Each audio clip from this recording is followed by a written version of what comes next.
Sejam muito bem-vindas a mais um episódio do Papo de 40 e hoje uma edição especial. Estaremos falando sobre saúde integrada e prevenção. Estamos aqui com convidadas especiais, cada uma dentro do seu pilar de saúde. Antes da gente iniciar, eu vou pedir que cada convidada se apresente. Meninas, mais uma vez, muito obrigada por aceitar o convite, tá? Não vou dizer quem vai se apresentar, a primeira que se sentir à vontade, pode se apresentar. Eu sou Milena Brandão, sou ginecologista, atuo com mulheres 40+, na verdade com mulheres em todas as fases da sua vida, mas a mulher 40+, ela é especial e eu foquei toda a minha área de atuação neste grupo, porque eu percebo que a mulher ela precisa de um cuidado direcionado, de uma atenção direcionada, de um olhar mais especializado e focado para ela. Atuo há mais de 20 anos nesta área e me sinto feliz e realizada em cuidar de você. Eu me chamo Letícia. Eu me chamo Letícia Coelho, sou psicóloga clínica, sou filha do Vale, atuo aqui já há mais de 12 anos como psicóloga clínica, apesar de atender tanto mulheres como homens, mas a minha linguagem ela é direcionada principalmente para o público feminino, para mulheres. Estou muito honrada de estar aqui participando e espero contribuir com muitos insights e reflexões relacionadas à saúde mental. Eu sou Luana Ribeiro, especialista na área de gestão de pessoas e equipe, trabalho também com posicionamento de marca, empreendo há 12 anos no segmento de moda, tenho uma marca própria, também LR, e hoje vamos falar sobre posicionamento e como gerar uma marca que passa autoridade. Eu sou Fabiana Ribeiro, mãe de Maria Eduarda, João Henrique, Rafael, esposa de Gustavo, dentista, especialista em odontologia estética e harmonização facial. Atuo cuidando de pessoas, inicialmente, desde a adolescência, enfim, mas realmente agora que eu foco na harmonização, esse público tem chegado a mim também por eu estar nessa fase da vida das mulheres e eu estou aqui para contribuir com a minha história clínica e de vida com esse papo aqui com mulheres tão incríveis. Obrigada pelo convite. Eu sou Indira Sá, nutricionista, especialista em modulação intestinal e tenho uma visão bem integrativa nessa parte das mulheres 40+, porque eu vi a importância de ter um olhar diferenciado para que traga, né, realmente a nutrição traga um bem-estar completo para essa mulher. Então, eu estou muito feliz de estar aqui, quero contribuir positivamente na vida de todas. Muito bem, me chamo Alane Louise, né, sou mastologista. É realmente um prazer, né, estar aqui, principalmente no Outubro Rosa, então, né, faz todo sentido, né, a gente conversar sobre saúde da mulher, sobre prevenção, sobre o que a gente pode fazer para diminuir nossos riscos, né, e com certeza ver a saúde como ela verdadeiramente é, né, integrada. Então, a gente fala sobre um bem-estar tanto físico quanto emocional, né, e isso com certeza faz parte de todas as áreas aqui, né? Então é um prazer. Eu sou Edna Torres, filha amada do Deus vivo, feita à imagem e semelhança do meu Criador, nascida para ser livre e governar sobre todas as coisas dessa terra. Sou administradora por formação, especialista em educação financeira e gestão de negócios femininos. E vai ser um prazer compartilhar com vocês um pouco do meu conhecimento. Um dos meus lemas é crescer e contribuir, e aqui é uma oportunidade de contribuir com a saúde financeira de milhares de mulheres, e eu estou muito honrada por esse convite. E sou fundadora também da PDL Finanças e criadora do método PDL.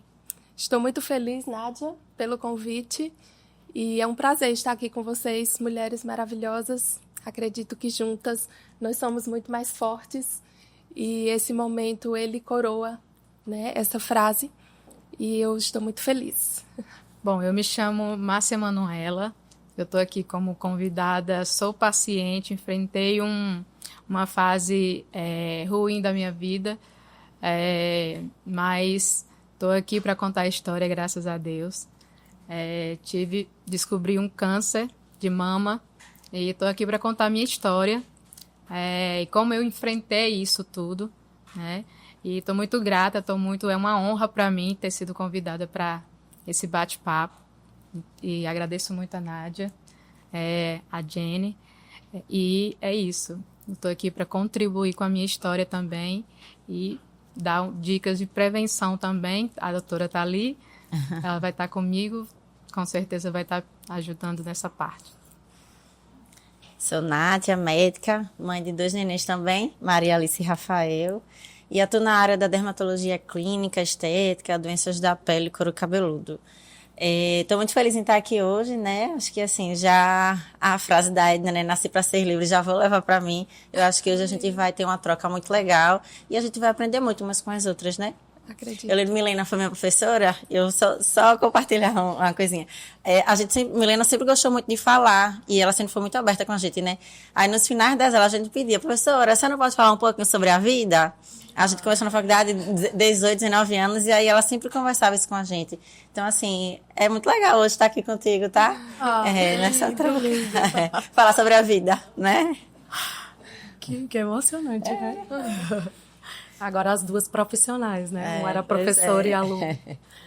Olá, me chamo Alba Primo, sou advogada por formação, atuei em Direito Família, vivi na pele e também convivi alguns anos com o drama da violência doméstica na vida de muitas mulheres, até que um dia eu conheci uma oportunidade fundada por uma mulher, Mary Kay Ash, lá nos Estados Unidos, uma empresa multinacional, e essa oportunidade chegou aqui no Vale do São Francisco, em 2011, e eu disse sim a essa empresa e comecei a empreender, abandonei a advocacia e hoje sou exclusiva empreendedora, líder de uma equipe de muitas mulheres comuns, com histórias extraordinárias, mulheres reais que enfrentam grandes desafios e com certeza já vivi e convivi com muitas delas e também vivo esses desafios na pele, sou esposa, mãe, dona de casa,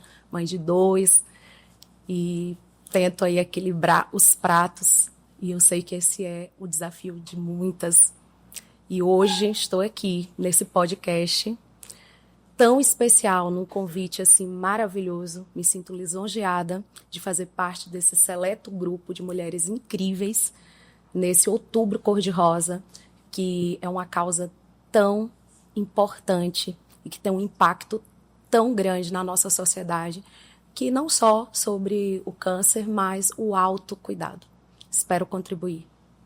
E é isso. Já que vocês conheceram cada uma das nossas convidadas, fiquem com a gente e conheçam cada área que cada uma vai agregar de conhecimento para a vida de vocês, através da profissão, reflexões, expertise. Aqui nós vamos falar de saúde física, mental, financeira, imagem, para agregar para vocês o bem-estar da vida para toda uma vida. Eu acredito que autocuidado ele começa por você se sentir, por você se observar. E estamos aqui com Milena, ginecologista. Milena, você como ginecologista, quando a gente fala sobre cuidado, prevenção de uma mulher 40+, do que exatamente a gente está falando? Nossa, é tão amplo, tão complexo falar do cuidado da mulher 40+, porque a gente pode até segmentar, né? Corpo, mente, espírito, para que uma mulher esteja bem com ela mesma, precisa existir uma integração desses 3 pilares. Eu digo que são as 3 bases de uma mesa. Se alguma delas falhar, ela não vai ter equilíbrio, ela vai cair. Então, eu vou falar muito mais dos aspectos físicos, mas eu não quero que seja deixado de lado o aspecto espiritual, que é tão fundamental quanto. E o mental também, que outras meninas vão abordar. Mas quando a gente fala do físico, a gente precisa entender que essa biologia, esse funcionamento, ele vem se dando de uma forma quase que sem ela perceber. Quando ela ingressa no período dos 40+, é incrível, eu escuto de mulheres. Nossa, doutora, eu fiz 40 esse ano e alguma coisa mudou. eu me sinto mais cansada, eu me sinto mais indisposta, eu sinto que o meu sono não é mais tão reparador. E por que isso acontece? Bom, muitas vezes ela traz consigo hábitos que ela já poderia ter corrigido, não são tão saudáveis, não são os ideais. Não vem cuidando com relação a uma boa nutrição no quesito de não só das escolhas alimentares, mas também nas suplementações. E o seu corpo vem envelhecendo. Então, o ovário, que é a sede da síntese hormonal, quando a gente fala de mulher 40+, a gente pensa logo nos hormônios femininos. E esse ovário, ele vai perdendo a capacidade de ovular. E o que é o ovular? O ovular é gerar vida. É para isso que foi criado todo o nosso sistema reprodutor. Deus é muito perfeito. E o ovular representa a geração de novas vidas, a perpetuação da espécie. Só que o ovular também traz a síntese dos hormônios. E é aí onde, com o envelhecer, a mulher perde essa capacidade reprodutiva e também vai caindo a síntese hormonal e vai ocorrendo os principais sintomas. Inicialmente, a fadiga, o cansaço, a queda dos níveis de testosterona, uma piora da TPM. E isso vai se agravando progressivamente. A mulher não começa logo com calores. Ela começa inicialmente com sintomas que parecem ser bem inespecíficos. São do dia a dia, será que é da rotina? Será que é porque eu ando muito estressada? Estou trabalhando demais? Não estou precisando me cuidar. É uma percepção sutil inicialmente. E que com o avançar da idade vai se agravando, no sentido de que os sintomas vão se acentuando e essa mulher vai passando cada vez mais a se sentir diferente. Eu acho que a palavra que define inicialmente é isso. Ela se sente diferente. E vem um sentimento de envelhecer. E com o sentimento de envelhecer, às vezes coincide de estar vivendo uma fase do ninho vazio, uma fase de que os filhos já estão grandes, estão indo estudar fora. E aí vem aquelas sensações mesmo de que está perdendo algo na vida. Vocês percebem que ela já está trazendo ali, saindo, não tem como ficar só no físico. Percebe que ela traz todo um envolvimento emocional por trás desse comportamento. E é interessante observar que as mulheres hoje já estão atentas a isso, é tanto que você falou 40+, fica muito evidente as mulheres, eu sou 40+. Mas na minha época, foi uma transição assim que eu fui sentindo, fui pega de surpresa, digamos assim, que isso já não acontece mais e nem precisaria para as meninas que estão aqui, que ainda não têm 40, a gente já pode observar e identificar o porquê está passando por isso. Eu lembro muito bem, eu fazia com acompanhamento com a minha médica, e aí eu lembro que eu estava ali acabar de completar meus 40. E eu lembro muito de uma fala da minha ginecologista que disse assim: existe uma mulher antes dos 40 e uma mulher pós 40. Eu fiquei, meu Deus do céu, o que é que vai acontecer na minha vida? O que é que vai ser de mim? O que é que vai ser? Eu vou sentir muito isso. E fiquei com aquilo na minha cabeça. Eu, calma, Jennifer, flua com seus hábitos, deixe tudo leve, que as coisas vão acontecendo. E graças a Deus, está fluindo. Estamos aí, às 40+. Letícia, e o que isso revela no campo emocional, social? Olha, bastante coisa, né? Vamos fazer algumas ponderações, né? Acho que a fala de Milena foi muito pertinente, quando ela cita, né, das mulheres 40+, especificamente.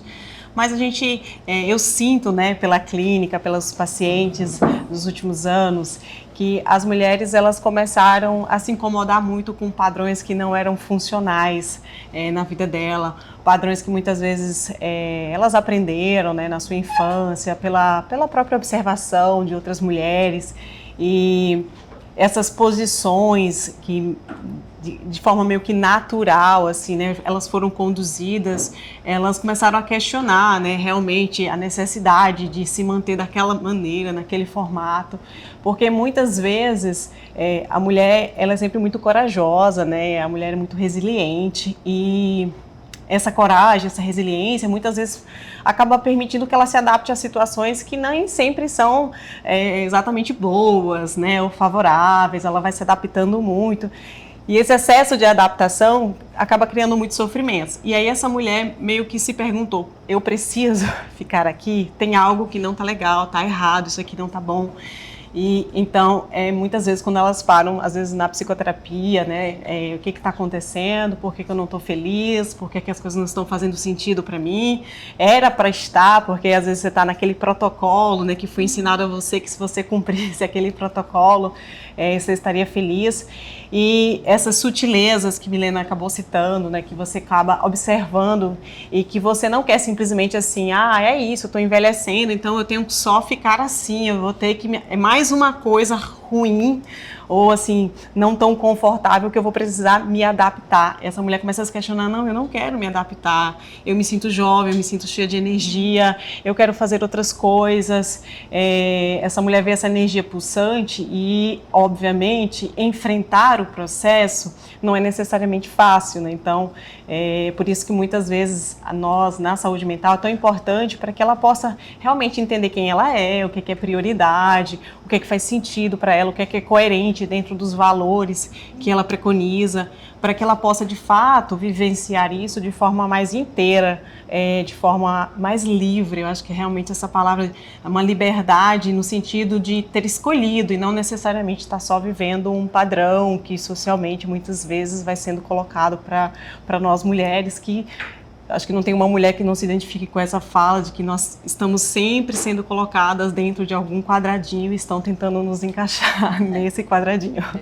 Existe, eu não sei se deve com certeza acontecer muito lá com Milena, das mulheres procrastinarem esse cuidado, né, de forma preventiva. Deixa eu fazer os exames que são de rotina, são necessários, e as mulheres elas ficam procrastinando, talvez com medo. Como fazer para quebrar essas objeções? Existe essa correlação com as emoções, com os relacionamentos dentro de casa, com família, com o cônjuge? Primeiro é um padrão meio que geral que a gente tem de mulher, que mulher é muito ensinada a cuidar, né? Então ela é meio que criada para cuidar, né? Ela ajuda a mãe, né? Ela começa ajudando a mãe a cuidar daquela casa, daquela família. Depois ela aprende a cuidar do próprio trabalho. Ela, né, a gente, né, ganhou a vida profissional, então ela aprende a cuidar muito do trabalho. Depois ela começa a cuidar da sua própria família. Aí vem os filhos, vem a casa, vem o marido.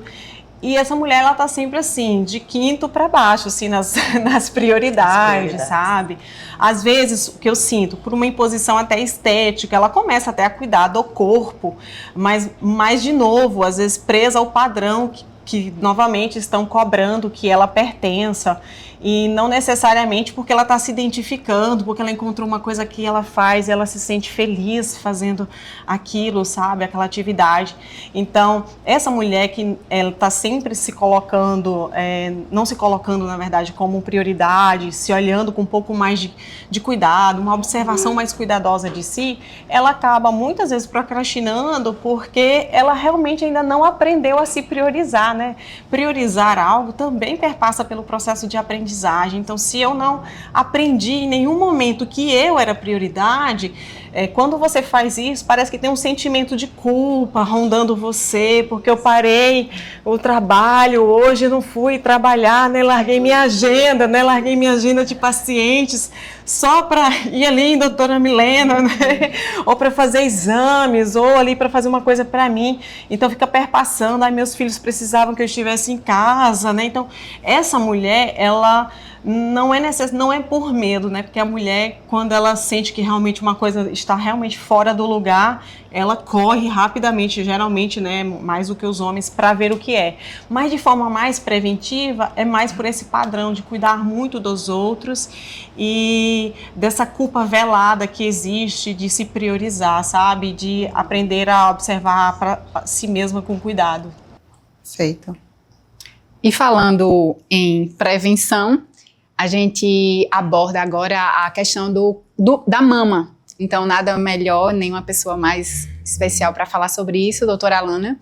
Então, assim, a gente quer falar um pouco sobre esse paradigma que existe entre as mulheres de achar que só, eu tô aqui, faço o meu autoexame, tá tudo tranquilo, eu não tô sentindo nada de anormal e tá tudo bem, tá tudo ótimo. E muitas vezes, e falando também sobre a atualização hoje dos novos protocolos, né, que é uma forma de incentivar até mesmo as mulheres a procurarem outros meios, né, de estar se conhecendo através de exames, a gente aborda com a senhora o seguinte: quando procurar um mastologista, quais exames, a idade ideal da ultrassom, da mamografia, que muitas mulheres acham, eu só vou fazer mamografia se eu tiver uma doença, algo mais avançado, ou se eu não senti nada no meu toque, eu não tenho por que procurar fazer exames ou procurar profissional nenhum, desde que isso a gente sabe que tem que ser uma rotina. Então, assim, que protocolos a senhora acha que deve passar para as nossas mulheres? Muito bem, essa sua fala é muito pertinente, né? Veja, algum tempo atrás, a nossa campanha era muito intensa em relação ao autoexame, exatamente. Né? Só que a gente percebeu que às vezes era isso. Um exame que, de toda maneira, é feito de uma forma mais primária, entenda, no sentido de não ser um especialista que está lhe examinando. E mesmo quando você pensa, existem nódulos que não vão ser realmente palpáveis, vão ter alterações que às vezes são profundas, então, que vão demorar muito mais a darem sinais do que realmente, né, o paciente ali conseguir perceber. E essa falsa impressão de que estava tudo bem se eu não sentia nada, né? Sendo que, por isso que hoje a gente fala tanto sobre a importância da mamografia, né? No sentido de você descobrir lesões ainda muito pequenas, lesões que ainda não tiveram uma expressão realmente na pele, né? Na textura do mamilo, ou saída de líquido, né? Que são sempre esses sintomas que a gente fala, né? Ou a palpação de um caroço. Então, a gente orienta sempre a mamografia aos 40, né? Então, aos 40 a gente começa, graças a Deus agora até pelo SUS. O SUS, aí falar justamente desse protocolo diferenciado. Que antigamente era aos 50. Diferenciado. Infelizmente, até porque realmente o aumento do número de tumores em mulheres mais jovens, de forma anual, né? A ultrassonografia vai ser de forma complementar, principalmente porque essa faixa etária dos 40, a gente tem mamas muito densas, mamas muito jovens, que às vezes a mamografia não consegue de todo enxergar ali, né, o parênquima daquela mama. Então a ultrassom vai ser de forma complementar. Em idades inferiores, né, a gente tem com certeza o papel, né, da doutora Milena, ginecologista, que muitas das vezes a mulher, quando inicia a atividade sexual, né, ela já vai para consulta com a gineco, e a gineco tende ali anualmente a fazer o preventivo, e junto disso já faz, né, tanto a palpação, quanto já pede ultrassom da mama, às vezes da tireoide. Então acaba que o diagnóstico antes dos 40, ele passa mais assim pela gineco nesse sentido, né, vai ser imprescindível assim, o cuidado, porque a gente não tem esse critério de quando iniciar a ultrassonografia. Perfeito. E perfeita colocação. Quando a gente fala de se arrumar, deixou ser só se vestir bem, né? Hoje é muito mais como você se posiciona, como você se comporta, fala muito sobre você. E Luana, pelo menos para mim, acredito que para todos aqui, Luana é uma referência de posicionamento. Eu até brinco quando eu acompanho o Gata Gabola, eu digo, cadê Luana, gente, nesse provador, pelo amor de Deus? Porque ela se posiciona. Luana, fala um pouco pra gente como que o se vestir impacta nos nossos relacionamentos, na nossa vida pessoal, na nossa vida profissional, como que você enxerga? Feito essa pergunta, e é um ponto que eu sempre falo quando eu estou falando sobre posicionamento de marca, né? Eu hoje trabalho com a maior ferramenta de comunicação e expressão, que é a vestimenta, porque quando a gente conhece alguém, a gente primeiro faz a leitura do que a pessoa está vendo. Às vezes a gente tem uma oportunidade para conhecer mais a fundo. Só que a vestimenta, ela expressa quem você é. Então, o estilo é sua identidade. Para você gerar uma imagem que passa autoridade, primeiro você precisa passar pelo processo de autoconhecimento. Se a gente vestir a mesma vestimenta, cada uma vai expressar algo diferente, porque expressa a sua identidade. Então, assim, para você gerar uma imagem que você passe autoridade, eu costumo falar que a gente passa pelos 4A. O processo de autoconhecimento, quem eu sou, quando a gente entra no nível de consciência, a gente passa pelo processo de autocuidado, que não é estético. O que é que eu mereço? Onde eu mereço estar? E aí é onde a gente começa o processo de investir. Investir na gente, investir em pulso, investir em vestimenta. Aí vem para o processo de autoestima. Eu sei quem eu sou, eu sei o que eu mereço e eu sei aonde eu devo estar. A autoestima não é só estético, não é só beleza. É quando você se conhece e ninguém mexe com você nem com sua imagem. Por fim, você consegue transmitir uma imagem que passa autoridade. Por isso que eu achei fantástico esse bate-papo, porque assim, tudo cruza, né? Quando a gente fala sobre o processo da vestimenta, a vestimenta ela só expressa, mas quem você é e o que você deseja expressar para o mundo. Perfeito. O estresse crônico, ele é silencioso. Então, mexe com os hormônios, então muda áreas da nossa vida, muitas vezes silenciosamente, quando a gente menos espera. Ele tomou de conta de situações que às vezes fogem do nosso controle. Então, quais sinais, Letícia, mostram que a pessoa precisa dar um start assim, tem algo estranho aqui, eu não tô legal, quando esse estresse ultrapassa a sua rotina, com a alimentação, com o seu dia a dia, né? Você olha assim, não, alguma coisa não tá legal. Que momento você diz assim, olha, eu tô precisando de uma ajuda profissional, porque não tá legal? Mulher é mestre, viu? Só procurar quando a coisa já não tá nada bem, né? Porque assim, como eu falei anteriormente, nós muitas vezes temos essa formação muito de se adaptar bastante até às dores, aos sofrimentos. A gente tende a ir deixando ver se, sei lá, se resolve, se passa, né? Se alguma coisa parece que do nada vai mudar, né? Assim, meio que do nada.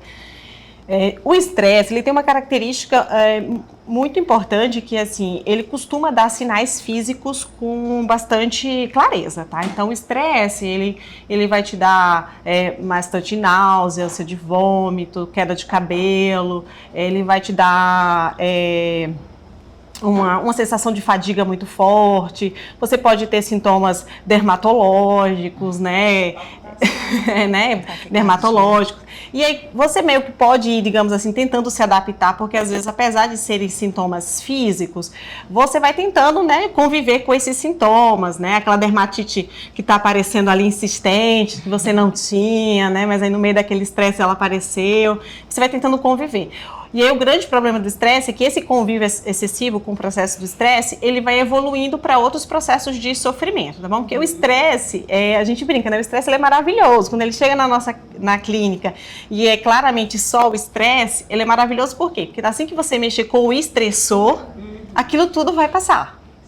Sabe assim, vou brincar uma vez eu fiz uma reforma lá na clínica e assim, quando eu pensei que não, no meio da reforma eu tava com uma dermatite, uma coisa que eu nunca tive na vida, eu tava com uma dermatite no braço.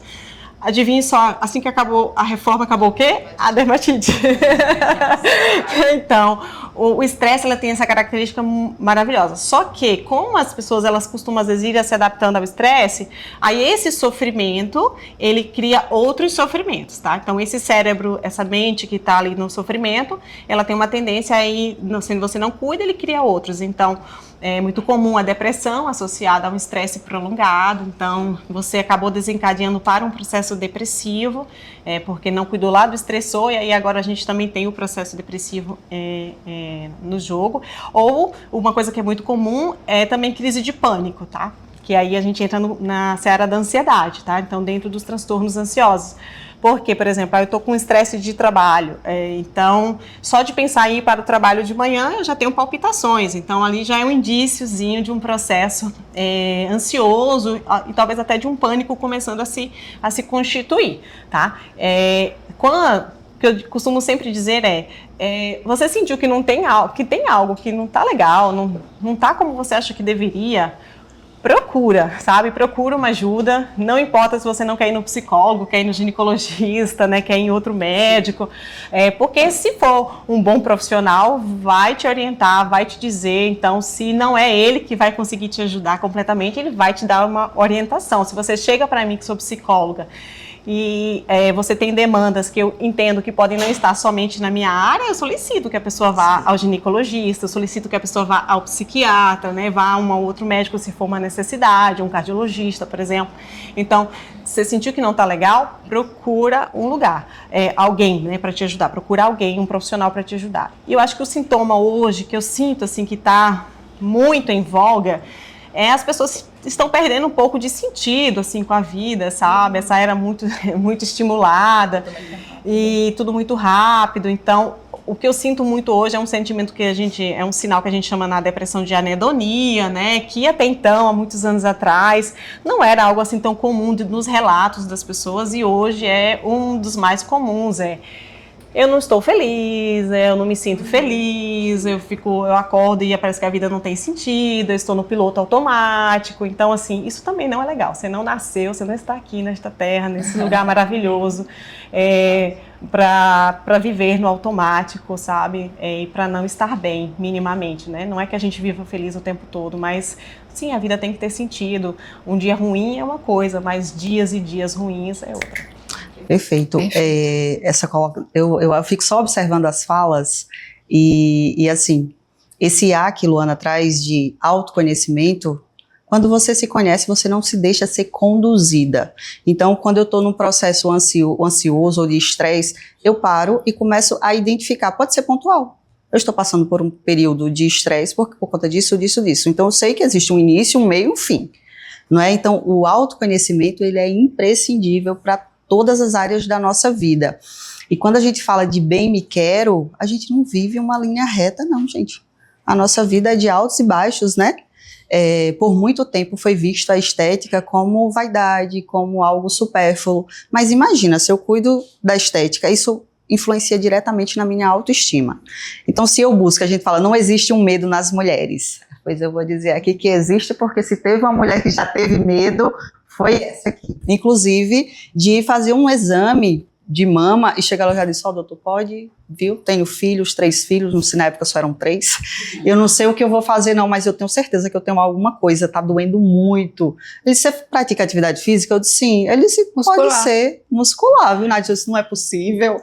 Então, assim, a gente tem medo do resultado. Então, quando a gente trabalha essa autoestima, a gente consegue lidar, inclusive, com os desafios que a vida nos propõe.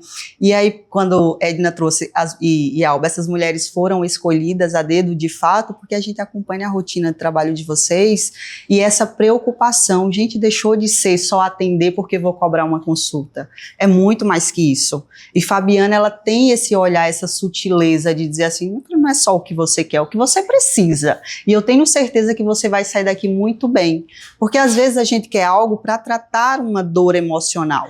Não é aquilo que a gente precisa. E Fabiana, eu digo assim, porque Fabiana e Milena foram pessoas que me deram um suporte muito grande em um momento muito difícil da minha vida.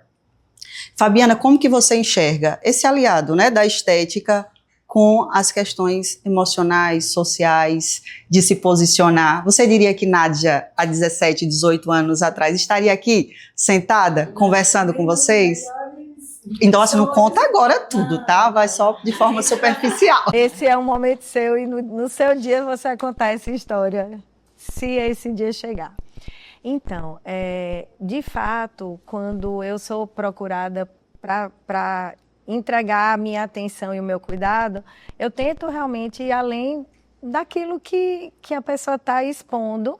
Primeiro a gente vai fazer uma anamnese, que é uma ficha que a gente precisa preencher e conhecer a história clínica do paciente, mas muitas vezes, durante aquela conversa, a gente vai percebendo situações, quando eu falo em odontologia propriamente dita, o sorriso, às vezes a pessoa não está falando, eu percebo que a pessoa não sorri, ela tem algum trauma, está tentando esconder algo e eu tento buscar isso. E quando a gente está falando da harmonização também, às vezes a pessoa está lá achando que o preenchimento vai preencher outros vazios. Eu brinco assim, olha, o preenchedor não vai preencher os vazios da alma.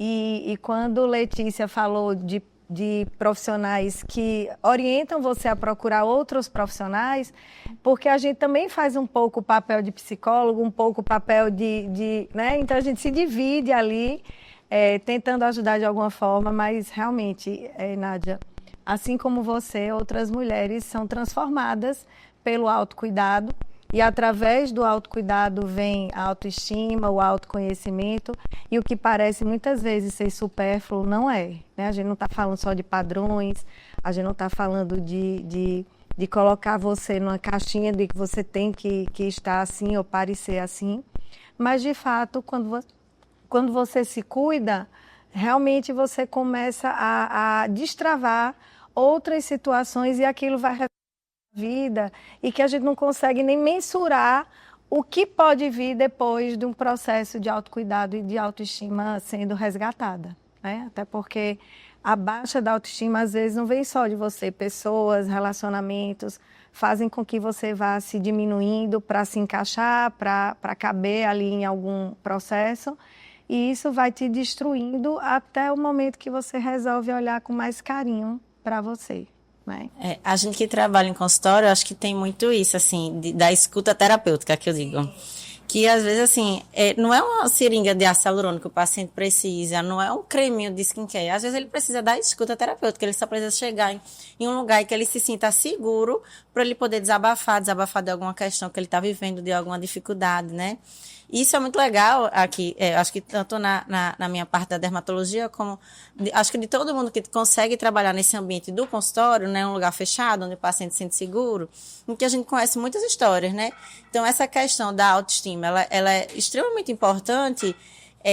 Eu já vivi, por exemplo, situações assim, inúmeras de mulheres que já viveram violências assim enormes, de parceiro, de tentativa realmente de assassinato, tudo, de parceiro incendiar a casa, e ela não conseguia sair daquilo porque ela se sentia, a autoestima dela estava tão ruim, ela se sentia tão diminuída e ela se sentia tão, sabe, que ela só não conseguia. Então, quando ela consegue se enxergar melhor, assim, algo que traga mais beleza, que seja, que ela consiga realmente se ver melhor e ela consegue, aos pouquinhos, né, ter força para sair daquela situação que estava, enfim, que estava incomodando ela, né.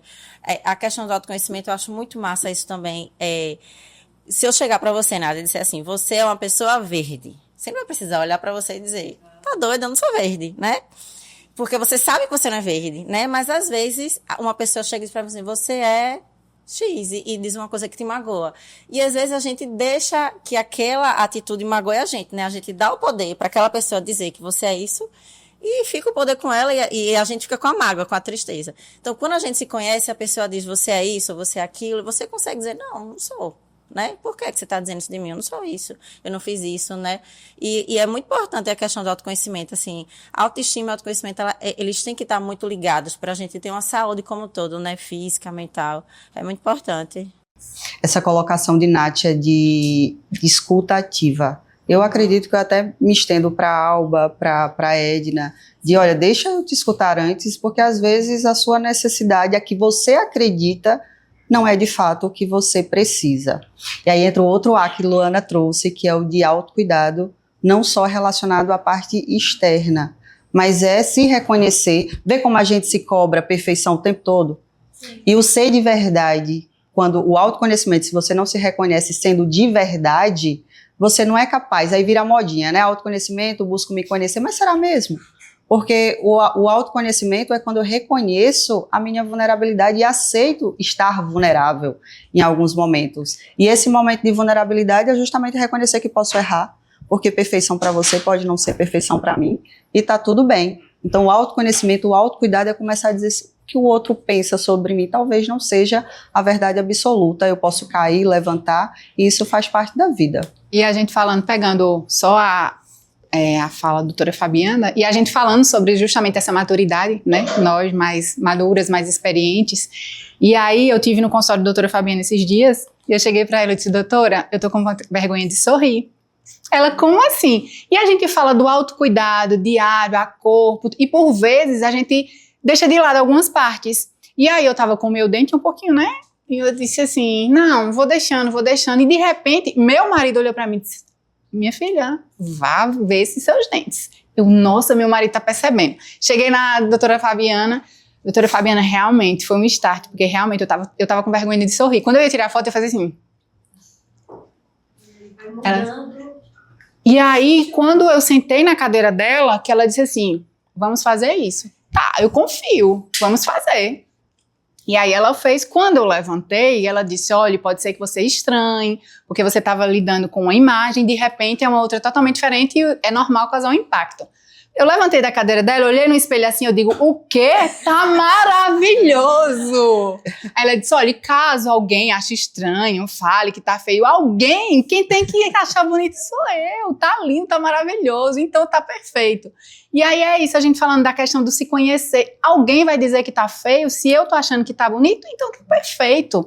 Mas muitas pessoas, por ter essa fragilidade, né, de não se conhecer e não se aceitar, às vezes um comentário pequeno que seja, uma brincadeira que um outro possa falar, ali já mexe com o seu psicológico, com sua autoestima, e aí desanda todo o seu brilho, né? Não, aí poderia chegar uma pessoa e dizer, olha, eu acho que ficou grande.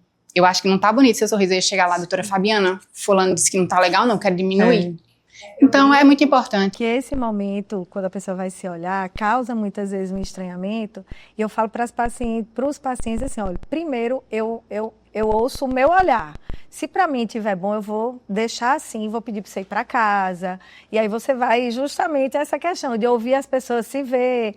E aí, veja, se você não se sentir confortável, eu vou mudar, porque o sorriso é seu. Por mais que esteja belo para mim, eu não vou... É claro que eu vou intervir, se a pessoa não estiver se sentindo à vontade. Mas ela já se sentiu maravilhosa no levantar da cadeira.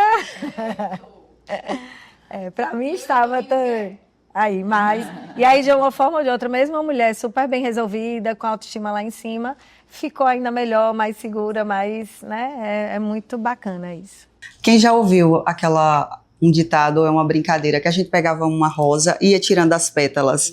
Bem me quero, mal me quero, bem me quero, não é? E a gente brincou e a gente traz isso para a nossa vida, só que a gente anda tão no automático que a gente nem se percebe. E a gente acaba aceitando esse mal me quero em algumas situações, quando a gente até aceita, mas sai dali no dia seguinte, porque a cada dia é uma nova oportunidade, é uma folha em branco.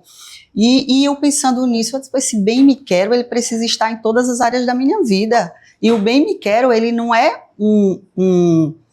é uma decisão diária, é um estado de espírito. Então, quando a gente fala de saúde integrada, a gente fala de corpo, mente, nutrição e relações sociais, que é uma outra coisa também que está sendo muito negligenciada nos dias de hoje, são os relacionamentos. Tudo é muito superficial, tudo é muito raso, fala ali, curte no Instagram, dá um oi, amiga, amiga, amiga, mas no 1 a 1, para ter essa relação de conversas, está acabando. E aí no próximo episódio nós vamos falar sobre nutrição, não é? Que é um dos pilares que sustenta a nossa vida, e o quanto que a alimentação está relacionada com as nossas emoções. Tem alguns dias que a gente acorda numa indisposição e nem pensa o que é que a gente comeu no dia anterior. E talvez seja essa a razão. Então, acompanhe o próximo episódio, estaremos com Indira Sá falando sobre alimentação.